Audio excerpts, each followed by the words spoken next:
नमस्कार प्रणाम, मैं आप सबका भाई, आप सबका अनुज। तो अभी आप एक सॉन्ग सुन रहे थे, ये चांद भी बेवफा निकल गया। और ये सॉन्ग रितेश पांडे का, जो कि इससे पहले भी एक सॉन्ग आया था कि डॉक्टर साहब दिलवे निकाल दी शरीर से। इस सॉन्ग के बाद ये दूसरा सॉन्ग है जो कि सैड सॉन्ग है, और इस सॉन्ग से 15-20 दिन पहले वो सॉन्ग आया था, वो भी अच्छा खासा चला यूट्यूब पे।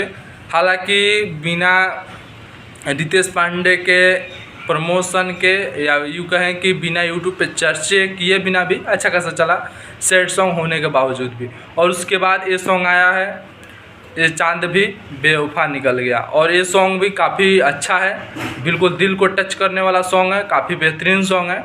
अच्छे गाने होने के बावजूद भी भोजपुरी के कंट्रोवर्सी के कारण अच्छे गानों को भी लोग नहीं सुन रहे, बल्कि जो लोग विवादों में उलझे रह रहे हैं उन्हीं लोगों का गाना लोग सुन रहे हैं, क्योंकि सर्च लिस्ट में भी वही गाना आ रहा है, सजेस्टेड भी वही गाने को यूट्यूब कर रहा है, तो ज़्यादातर लोग उन्हीं सब के गाने सुन रहे हैं। और रितेश पांडे और जो भी बेहतर सिंगर हैं जो उन लोगों के तरह ही गाते हैं लेकिन ज़्यादातर विवाद में नहीं रहते हैं, उन लोगों का गाना ज़्यादा नहीं चल रहा है।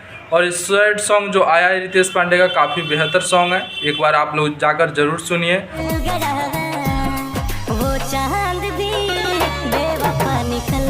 इस गाने को आप ढेर सारा प्यार दीजिए, वीडियो को लाइक कर दीजिए, वीडियो को शेयर कीजिए, और आप इस चैनल पे नए हैं तो चैनल को सब्सक्राइब कीजिए। जय हिंद, जय बिहार।